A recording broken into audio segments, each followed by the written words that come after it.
As one story ends, the next begins. 3 words to describe Zlatan, that's kind of difficult. Flamboyant. Strong. Determined. Warm. That he's complex. Big smile. Winner. Technical. Proud to be from Malmö. Self-confident. Incredible. Great man. Weak, strong, brilliant. Cool.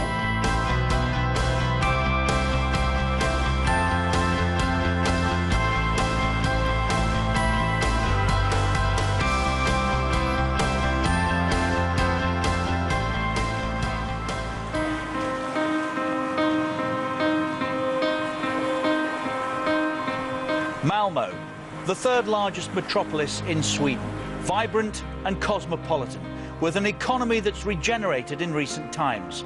The city stands as a monument to the new Sweden. It's a city notable in football terms for Malmö reaching the European Cup final of 1979.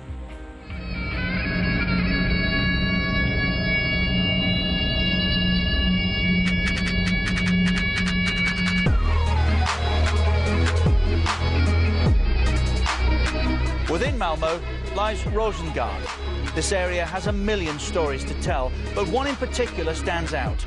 This is where Sweden's greatest footballer was brought up, where his first steps on a path to greatness were taken. This is the story of Zlatan, of who he is, of what he is, and of where he came from.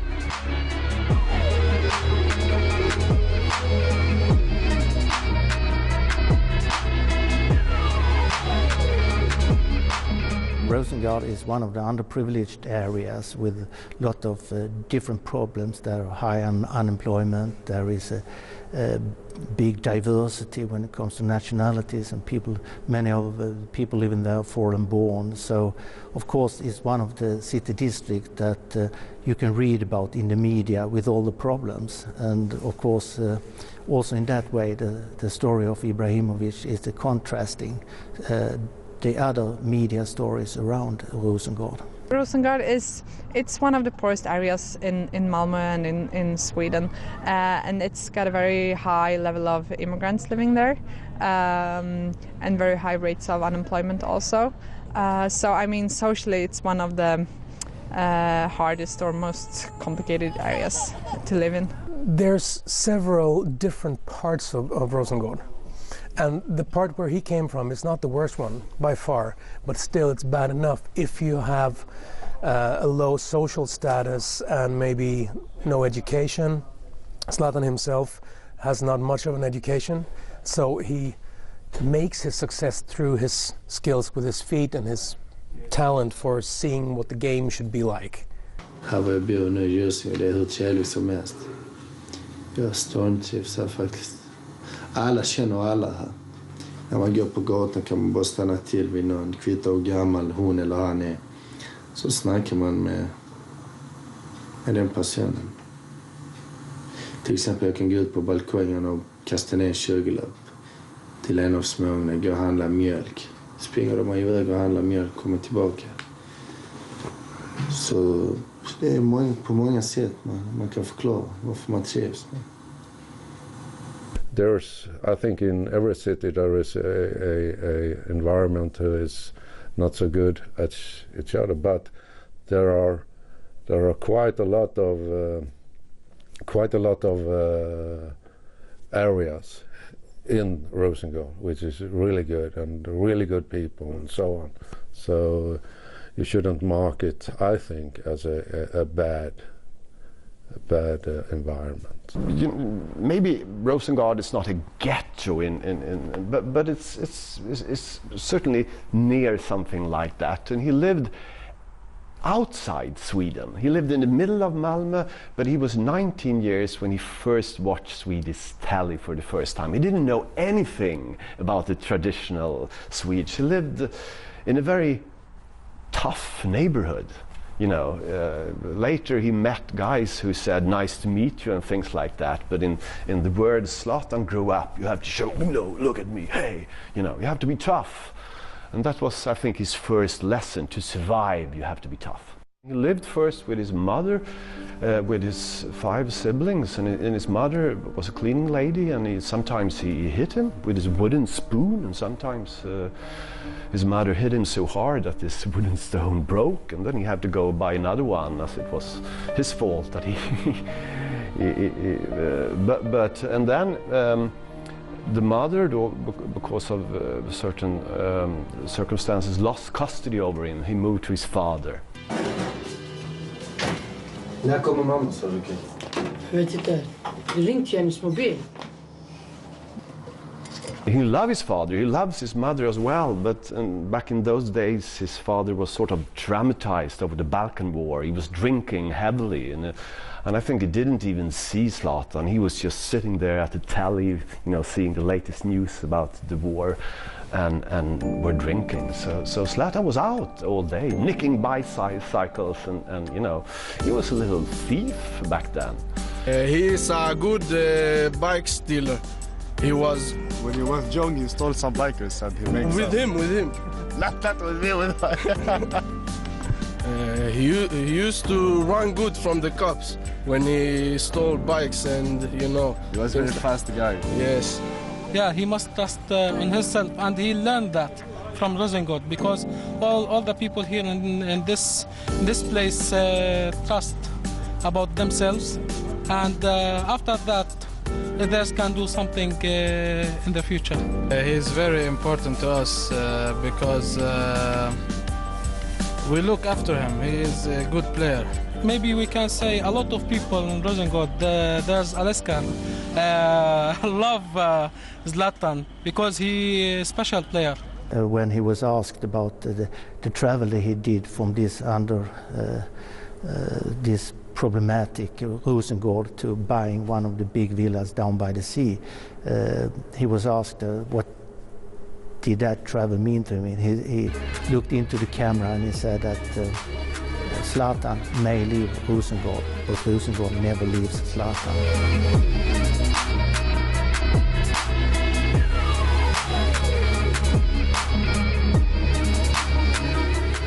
You can see that just the fact that when he came out in the professional world, from Sweden, where he was only known as Zlatan by first name, he changed so he would have Ibrahimovic on his shirt, on his jersey, because he wanted to honor his background. Being from a Muslim background, being from very, very low-key, very low-status background, he really wants to show all the kids at Rosengård and Malmö in general that if I could do it, you can do it.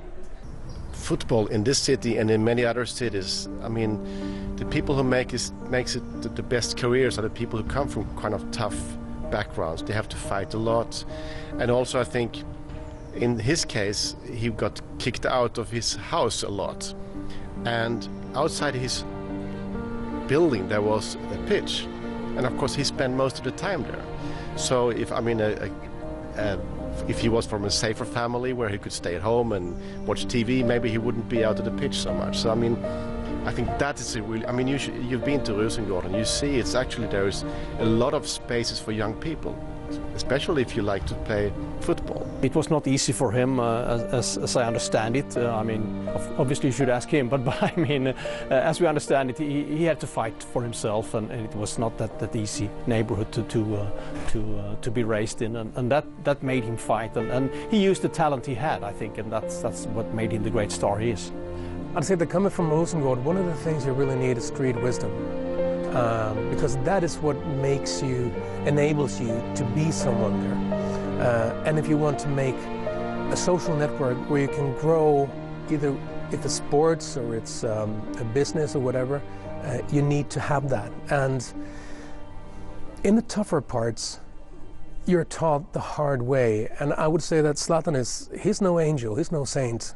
He's probably done quite a few things that most people wouldn't be proud of. But then again, that is part of what made him so tough, that he could go all the way to the top. So the background makes all the difference, I think. Honestly, I didn't know that it was so hard for him at home, which I have read in the book. today, and we never discuss it. But he managed to hide it on the practice in a way. So I was always open to my players to if they have some problems. I wanted them to come to me and talk about it, but we didn't talk about the problem he had at that time. Zlatan was honest, fun, creative in his language, and with a lovely smile, so he had everything the camera needed. I mean, he was a great character for a film. Din egen insats? Nej, jag spelar okej. Men kanske miss för många chanser. Många sekvenser du lättar och trixar och leker. Händer inte att de blir lite förbannade nästan när du lurar bort dem? Nej, jag bara skojar lite med dem ibland. Sånt som kom. Okay, jättebra Zlatan. That's the personal side, and of course then amazing skills, techniques, and of course that was a great combination for us. The first time I met him, and then I was really nervous, of course, because I really wanted to write this book, and I was nervous meeting Zlatan, but he didn't really see me at all, I thought. You know, he was talking about other things, and then suddenly he asked me the first question, and he said to me, "David, do you believe in God?" You know, I was nervous. What kind of question is that? And I started to, and I said, maybe this guy is really religious, or he wanted someone to share his beliefs. I don't know what to say. I don't know, Zlatan. I said, I don't know if I believe in God. And then he looked at me with that Zlatan blik, and he said, then you don't believe in Zlatan either. And I said, yes, I do believe in you, Zlatan. And then he said, no, because God sent me to Rosengård to play football. And I thought, this guy, I mean, he's absolutely crazy. He's a megalomaniac. I mean, he thinks he's God or something. And then he just blinked his eyes, just turned me on. So that was the first meeting with him.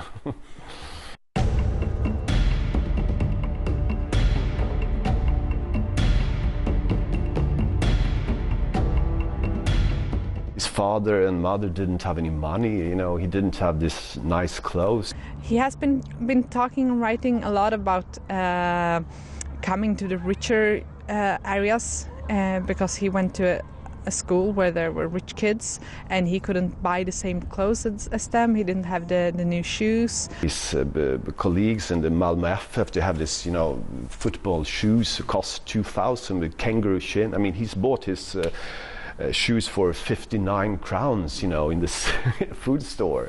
I mean, as a teenager, you want to fit in, and he felt that he didn't, and that I think was quite hard for him. One day he showed me, I mean, you were out, I said, when you were a kid. So what was it like when you come home in the evening? He said, come, David. And we walked to the fridge and he opened it, and I was, you know, amazed because it was full. The fridge was all these Italian delicatesses all over. And he said, you know, David, it's still like this. If not my fridge looks like that, you know, I get anxiety, I get anger. And then he remembered his childhood when he come home, and in the anger and hunger was beating him, and he thought the same thing every time, may it be something. And then he said to me, some days I was hungry as a wolf and there were only beers in the fridge.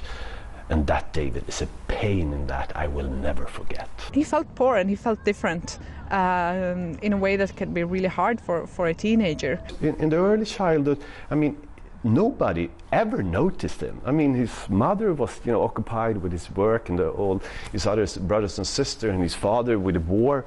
So if any grown-up saw him, they thought, I mean, what is this guy gonna steal or something? They didn't see him in any positive way. The only place where they sometimes saw him in a positive way was on the football ground. So I think football was the first way for him to be seen in a positive way. A lot of things that made him great is still there. And of course, part of it is, of course, this kind of the social revenge. I'm going to show them. That's very strong in him. And I think that's very strong in others, like Zidane, or you can talk about other big footballers. They have this kind of social revenge too. He's, in one way, he's this tough, very secure guy, but deep inside he's still this insecure kid from the ghetto. So he has this inside, and I think he uses it, this insecurity and this anger that his childhood gave him. You know, this anger, I want to show them.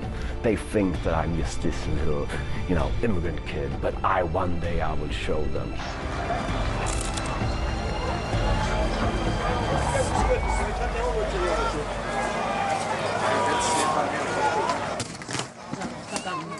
He uses that anger and that insecurity, which is still inside him. And it's we and them, you know, and we are kind of the people below, you know, and you can see now in France, you can see all the rap artists and all the kids from the suburbs, they love Zlatan.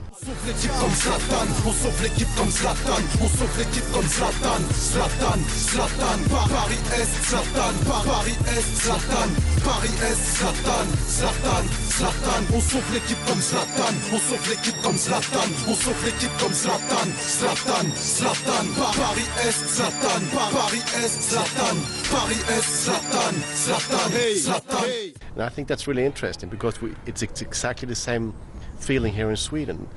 Everybody who has an immigrant background, who has to fight a little bit more to get into this society, they love him because he's their hero. I mean, the middle class, we look down on immigrants, especially people living in this kind of neighborhoods. So even if it's not a Zlatan word, I mean, he felt immediately stigmatized of coming from that background. It's the feeling that you treated him as this little ghetto kid. You know, if you go, I think Zlatan is so nice to be with, but if you pretend to be upper class and, you know, and try to fool him and look down on him, I mean, he remember and he get angry. Otroligt mjuk och fin kille, va? Hans bakgrund gör ju att han kanske har den här mer tuffa och kaxiga attityden. Det är en slags mask eller ett försvar för honom mot han kanske ser angrepp både från höger och vänster. Men vi pratar ju mycket med honom och det är en fantastiskt fin kille, va? Ja, jag känner ibland att jag kan vara lite så kaxig. Men alla har sin kaxighet, men alla har sina gränser. Jag kanske går för långt ibland. Men det är inte så som folk tror, att jag är så kaxig idiot, jag fattar ingenting. Utan jag har mina gränser. Jag kan även vara ödmjuk ibland. Jag väljer oftast vara mest kaxig. För annars kan de trycka ner mig lätt, tycker jag. When the fathers, he had beat a guy in the club, and the fathers wrote this list that Zlatan Ibrahimovic don't belong in Malmö FF. And I think that's incredibly important for him. If you must imagine, he come there to this club with all these middle-class kids, and he didn't have money, he didn't have the right way to talk, and then the fathers wrote a list that he didn't want him in the club. And that was important, of course, and you can deal with this in all kinds of ways. You can just quit. I mean, I don't care about these brats, or you can try to be like them. But he understands that he will fight and show them. And I think that's an important moment in his career.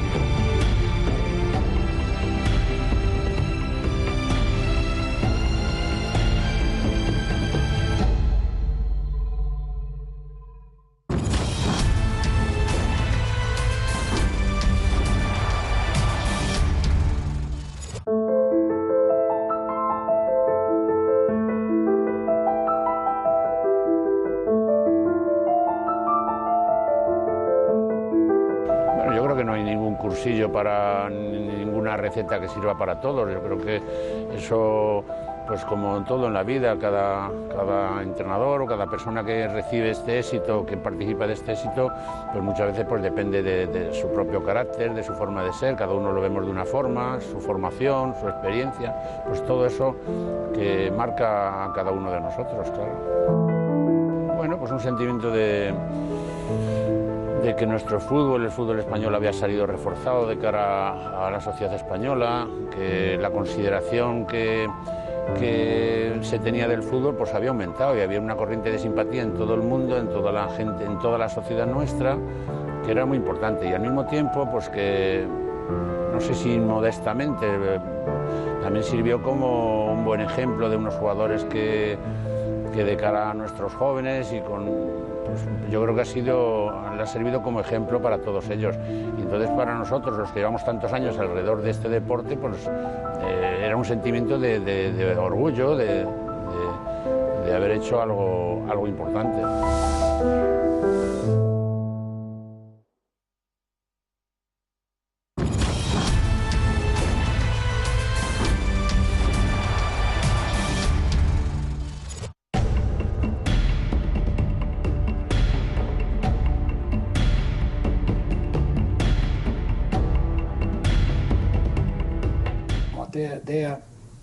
Det är en av de största talang, kanske den största jag någonsin har sett komma fram.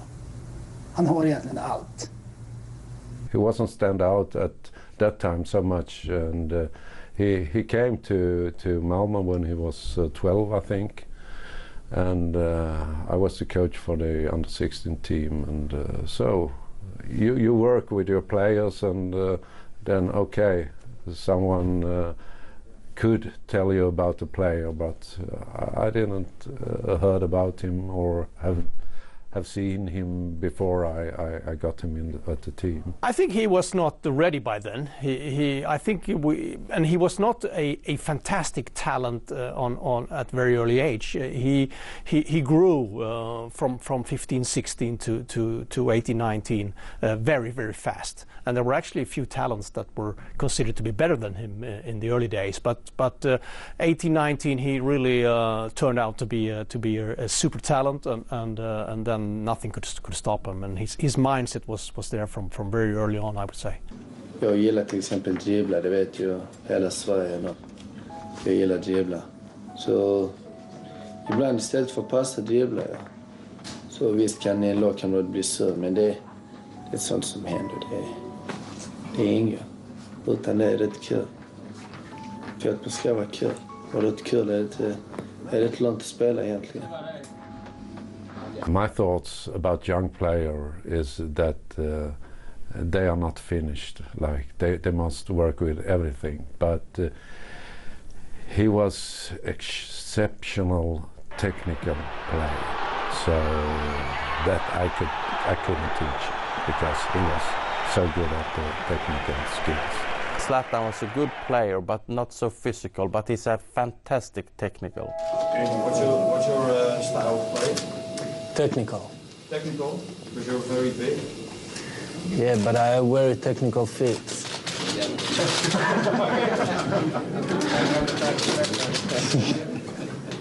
And also, I think it's the technical come from the feel when he live home on Rosengård, and they have maybe 3 times they have practices in the club, and after that they go home and also with the football.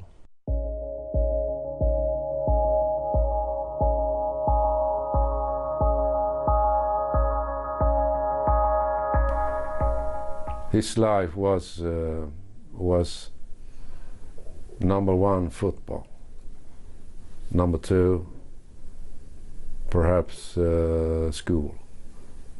I don't know, but and family of course. But number 1 was football. So I think he when he could, 24/7, he played football wherever it was. If it was outside in the yard, outside their apartments and so on, he played football everywhere. And that's one of the reasons I think he's been a good player, because he has done so many training hours for himself.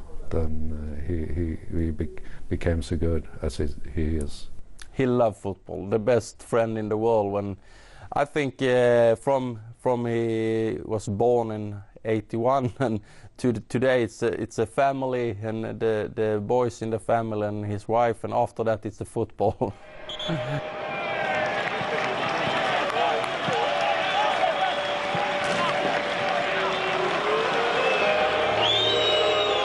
One day he came and he wanted to leave, but I think it would be a shame for such a young talent player to leave Malmö.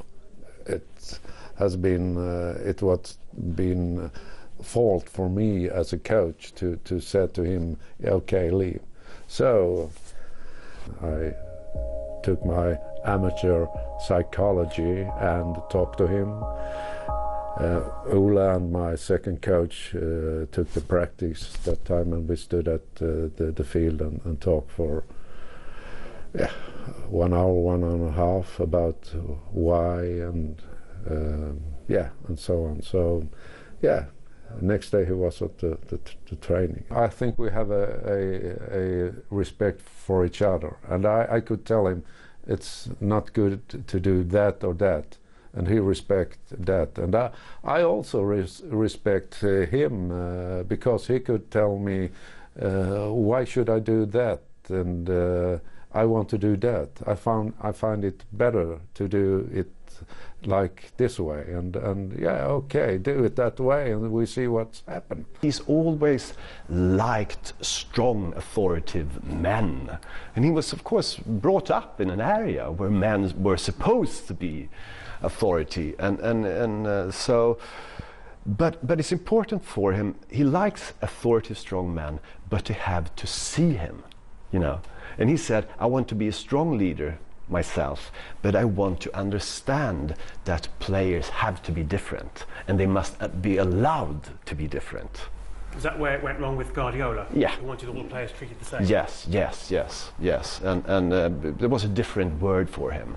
I think in Barcelona he just felt again as this immigrant kid who come to Malmö with this well-behaved middle-class kid who didn't understand him.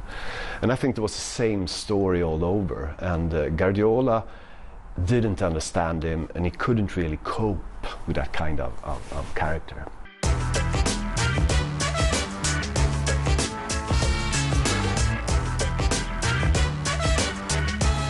I remember now a game in Italy. We was a training camp.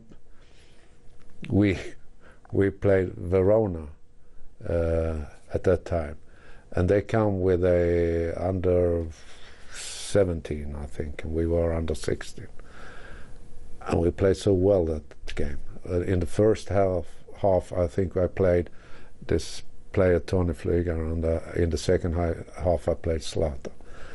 And they have a magnificent show, those both players. And Zlatan was incredible at that game. And it ended that before full time, Verona leave the field. So good was we. So that's one of the games. I think it's a very important step for the career for Zlatan. He can go to, I think it's maybe Roma and Arsenal, all when he was 17 or 18. He was 17, let's not forget, and I wanted to give him a trial with the first team, and he turned it down. He said to me, I don't make trials. You take me or you don't take me. I was a young boy, but I've never seen playing. And it shows what Zlatan is about, confidence in his qualities, a kind of charismatic belief, and that explains as well why he made the career he made. But he stayed in the club. He play for Malmö in the second division. And I think it's maybe 15 goals this season when you drop down and come back again to the first division in Sweden. So I think it was a very important step in the career when he stayed in Malmö and played football for the highest level for his career.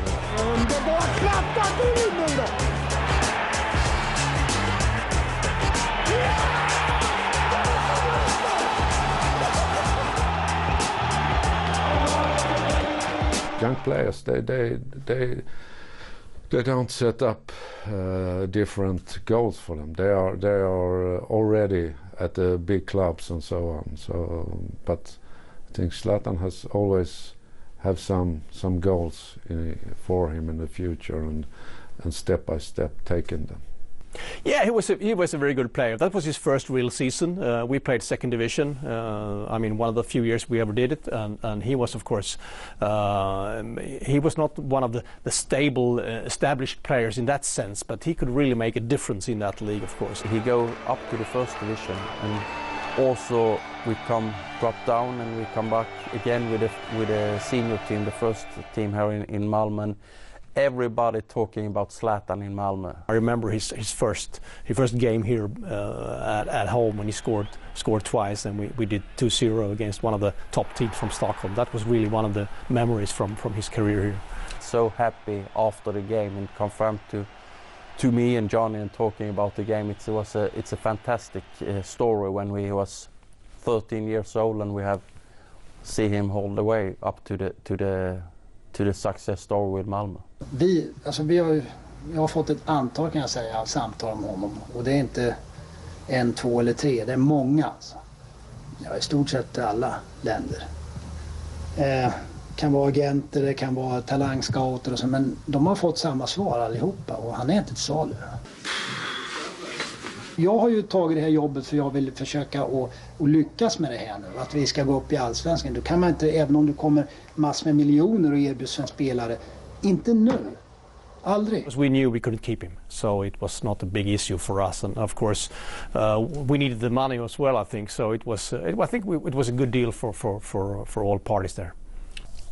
There's a funny story from about 2001 or something, when he was just going to be transferred to Amsterdam to play for Ajax, his first professional club. And I was working for Swedish TV4 and made a piece where a small kid won a contest on our website to make his own TV interview with Zlatan. Of course, Zlatan was not a world famous hero by then, but he was world famous throughout Malmö.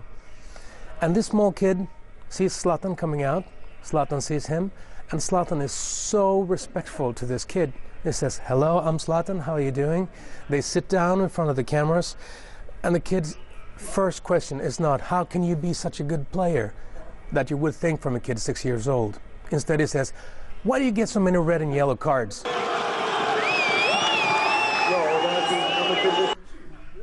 And Zlatan, being a star, maybe he would be offended. But no, he just laughs his heart out and says, "Well, maybe I should just chill a bit." And he really liked that kid, and it's shown out through the interview.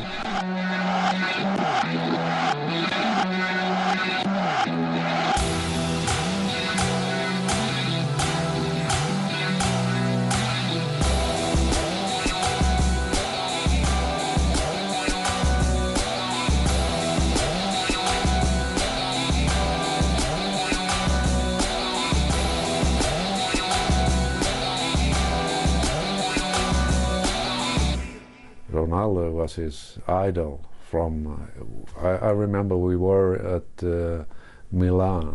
And we're looking for the Fiorentina against Inter Milano. And Ronaldo played a game in San Siro. Fortunately, Ronaldo scores 2 goals. I think Inter won 2-0.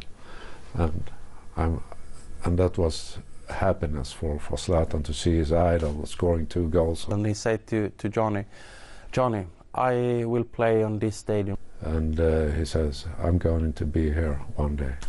5 years later we play in Juventus and they play against San Siro, so it's fantastic.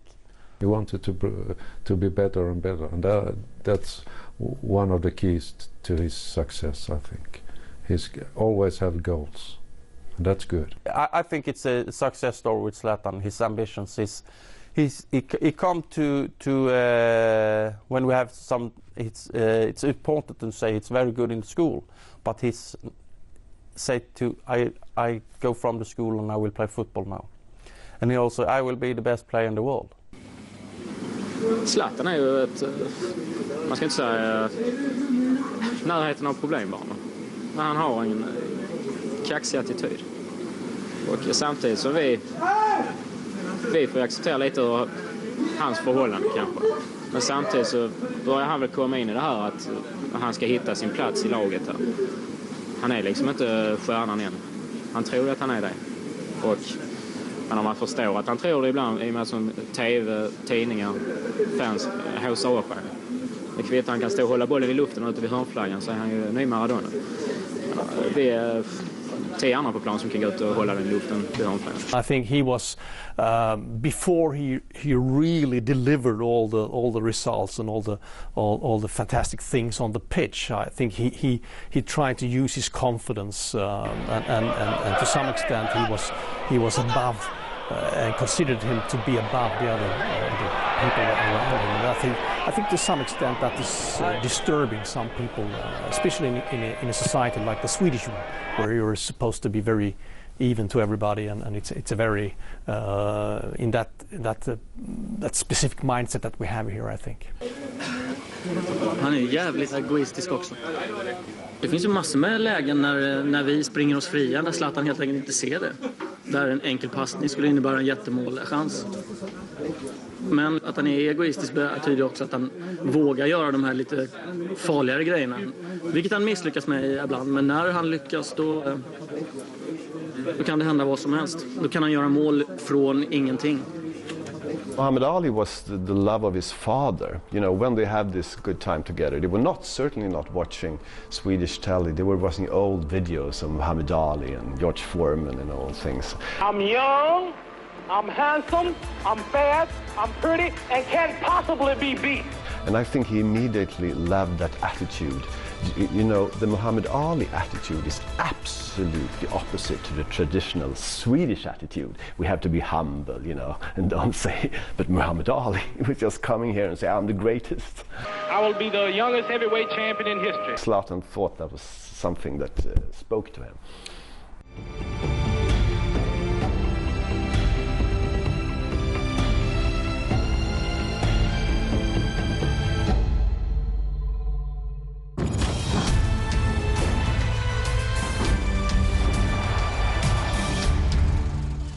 There is a feeling when you score a goal. It's hard to describe. You lose yourself. It's an explosion of emotions. You can't control it. Thousands cheering with you in the stadium. Millions worldwide. You've made it happen. Now, scored in the Premier League. That's special. The Barclays Premier League, the most exciting league on the planet, exclusive on beIN Sport.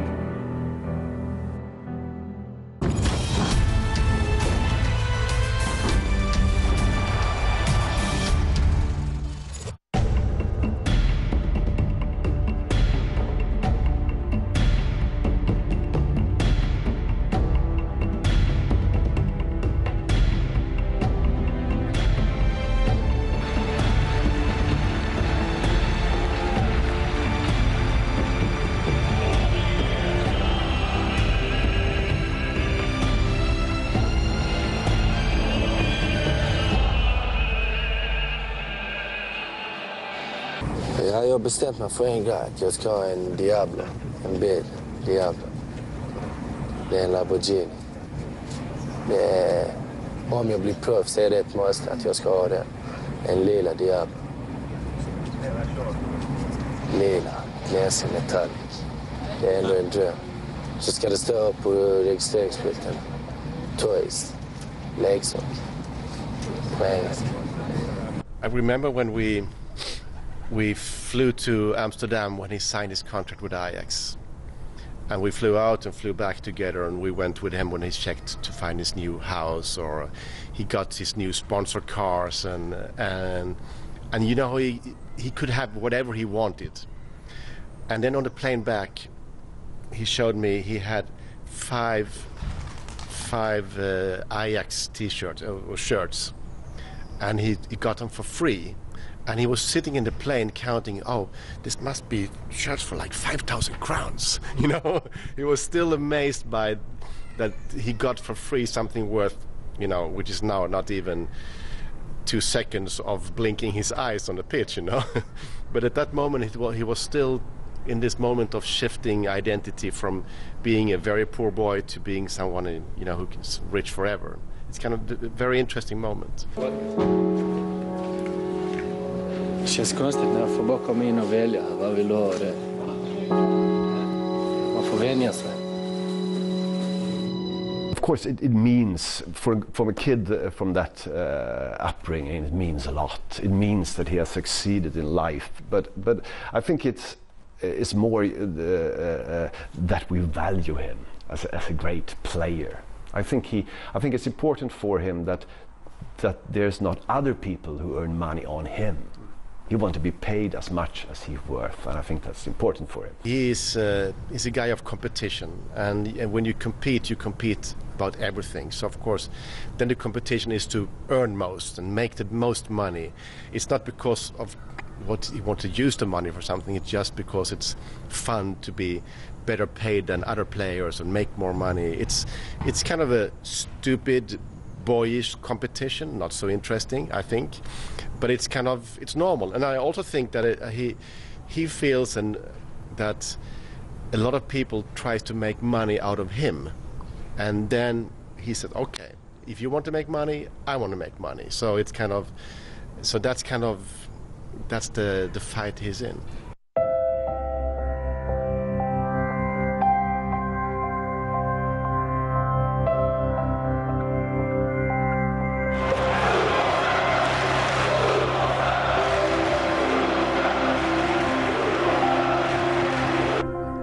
Malmo, of course, I think he's one of their sons, because he has put Malmo on the map, so to speak. He's a living hero in Malmo, and he's very much loved and admired, and we follow the teams that Zlatan plays in. Normally I will go for Barcelona, but on Tuesday I'm on, when they meet Barcelona, I will be for Paris. So that's I think that's the feeling a lot of people have. He's the big ambassador of Malmö FF and one of the great players of all times here, since even though he didn't play very much in first division here, he was very young when he left the club, but he's the biggest star that we ever raised here, so of course it's very important, and also financially, since we sold him to Ajax, and then every time he changes clubs we also get some cash. So very, very important, that he's very connected to Malmö and Malmö FF, and makes our club even more famous, I think, in Europe. Today it's bigger when Björn Borg and Ingmar say it's important person in Malmö and also in whole Sweden.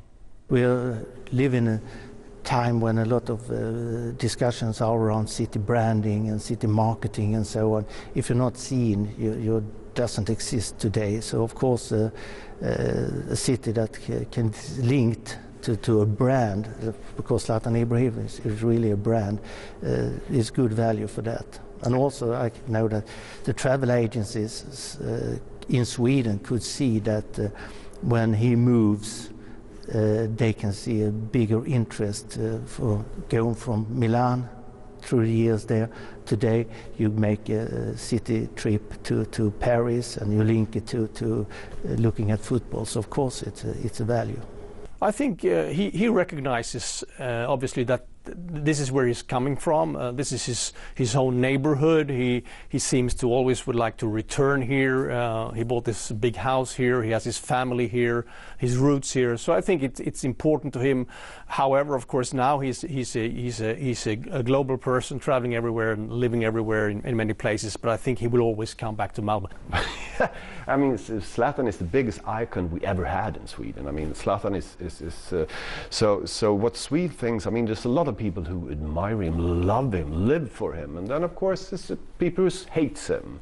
I mean, they are racist, of course, and there are other things that he hasn't had this right attitude, that it's not Swedish, you know.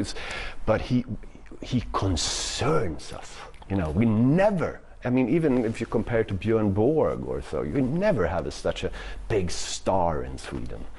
You know, I travel the world a lot as filmmaker, and my films travel too. So I've been to all continents over the last years, and wherever I go and I say I'm from Malmö, people will say Zlatan Ibrahimovic. And of course, there is no one else from this city who has kind of that brand, and I mean, of course, that's extremely cool. I can go in a taxi in Managua, Central America, Nicaragua, or in South Korea, or, you know, New Zealand, wherever, and it's Zlatan Ibrahimovic.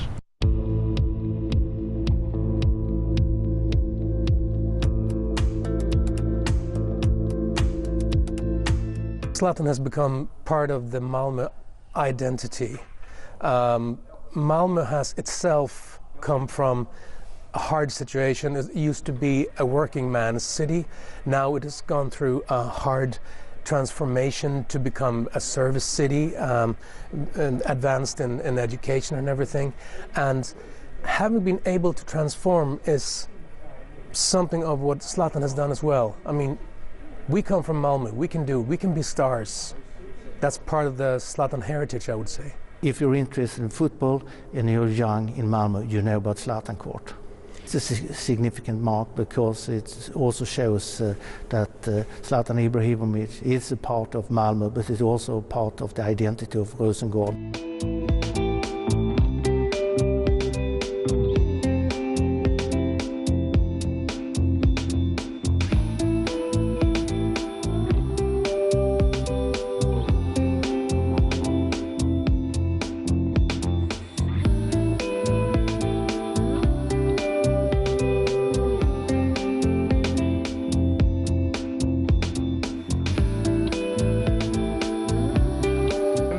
Det är väldigt speciellt för att han har ju växt upp här och sen så är det ju hans plan, så tycker jag faktiskt att han har gjort något bra för att kanske någon annan vill vara som han och spela här.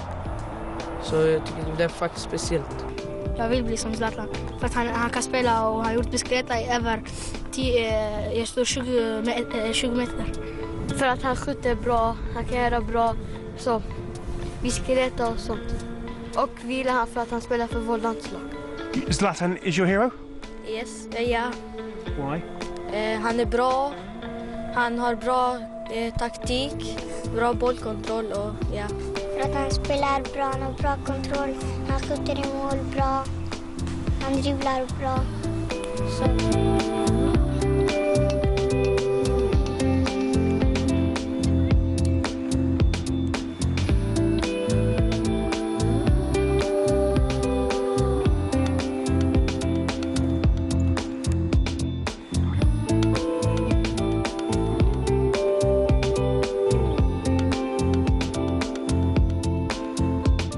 Zlatan is the first real success story.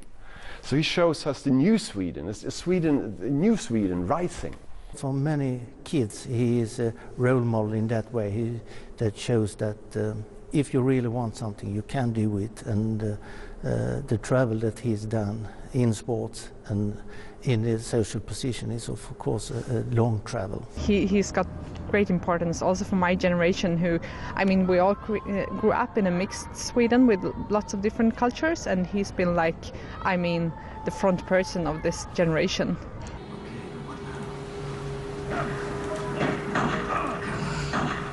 Ja, varför blev jag såld för? Jag blev såld för 82,5 eller 6 miljoner. Det beror på valutan. Ökar valutan kan jag bli såld för 90 miljoner. Mamma fick reda på tvn. De hade visat en bild på mig där, TV2, kan inte så bra svenska. Så hon trodde något hade hänt med mig. Så ringde hon mig i panikslagen då. Vad har hänt med det? Nej, ingenting. Jag har blivit såld till Ajax. Ja, men så började hon gråta glad för min skull. Kom jag hem. Fick jag stor kram. Så hon är glad. Det kommer kännas lite annorlunda, men jag kommer fortsätta vara mig själv. Jag ska inte förändra mig ett dugg.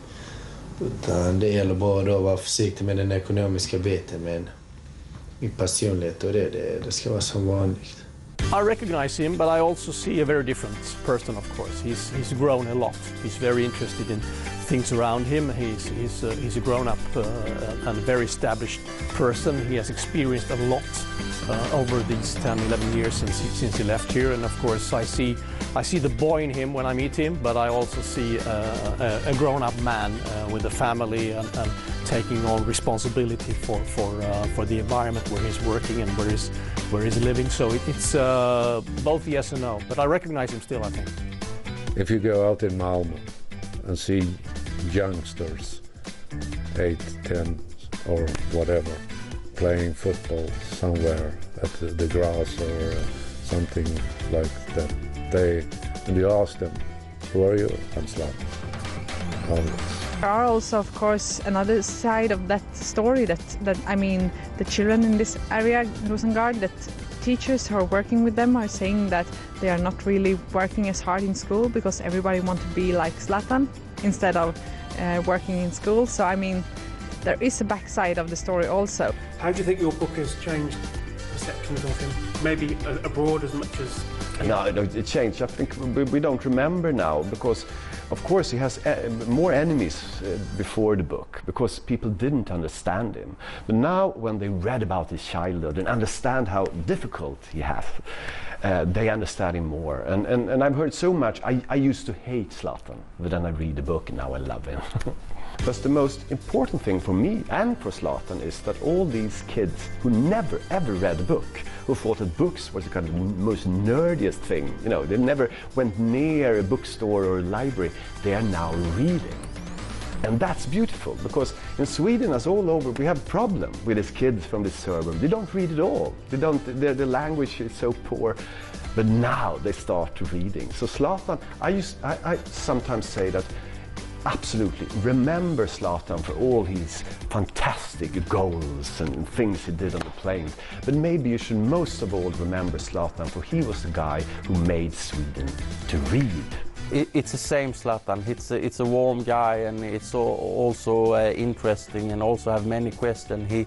He have so interesting about the football team in Malmö, and he also have some small projects when we in Malmö working with a school in Rosengård, and also Zlatan dedicate his story and his book to the children in the class in the Christmas present, and the children read the book and tell the stories to Zlatan and get him back to his career. So it's very warm, and it's so interesting about the team in Malmö.